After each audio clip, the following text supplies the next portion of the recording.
আজ তৈরি করব আলুর পায়েস। হ্যালো এভরিওয়ান, আশা করি সবাই খুব ভালো আছো। আমিও খুব ভালো আছি। এই ঠান্ডার দিনে তো এরকম পায়েসেরই দরকার, কি বলো তোমরা সবাই? তো সেজন্য ভিন্ন স্বাদে তোমাদের একটা আলুর পায়েসের রেসিপি শেয়ার করি। সেটা খুব সহজ একটা রেসিপি। আর যারা আগে খেয়েছো সেটা কমেন্ট করে জানিও কারা কারা খেয়েছো, আর যারা খাওনি তারা সেটাকে ট্রাই করো আর সেটাও আমার সাথে শেয়ার করো যে কেমন হয়েছে খেতে। তো চলো কথা না বাড়িয়ে চলো রান্নাতে।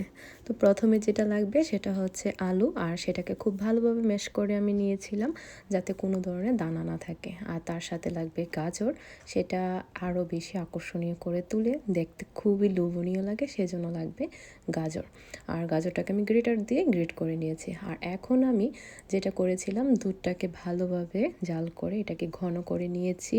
দেন এটাতে আমি তেজপাতা, এলাচ, দারচিনি দিয়ে একটা যাতে ভালো ফ্লেভার আসে সেজন্য এটা আমি অ্যাড করেছি। আর এখন আমি আলুটাকে খুব আস্তে আস্তে করে একটু একটু করে মিশাবো, কারণ আলুটা দলা পেকে যায়।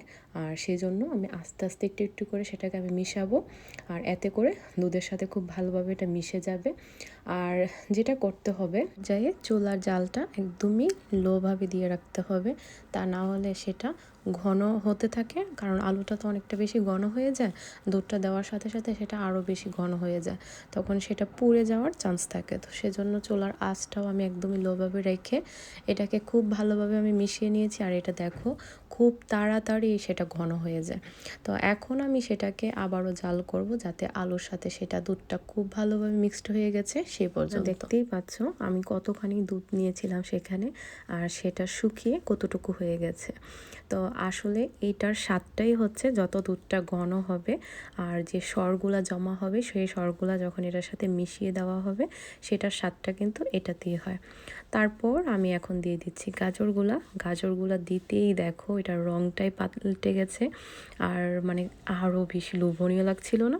আমার তো তখনই দেখে মনে হচ্ছিল কি লোভনীয় লাগছে। এখন শুধুমাত্র গাজরটা এত বেশি সময়ও লাগে না সিদ্ধ হতে। আর এটা আমি চাচ্ছিলামও না যে অত বেশি সিদ্ধ হোক, যাতে মুখে একটু দানা দানার মতো লাগে। এটা তোমরা চাইলে এখানে কাজু, কিশমিশ, এগুলো আলমন্ড, এগুলো বাদাম তোমরা ইউজ করতে পারো, বাট আমি কোনো ধরনের বাদাম ওই দিন ইউজ করিনি। আমি খুব নর্মালভাবেই এভাবে রান্না করেছিলাম।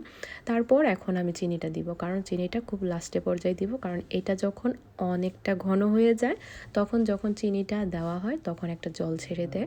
চিনিটা দেওয়ার সাথে সাথে দেখো এটা অনেকটা পাতলা হয়ে গেছে। এখন শুধুমাত্র আমি একটু ফুটাবো, দেন আমি নামিয়ে ফেলবো। তাহলে আজকের রেসিপি এইটুকুই ছিল।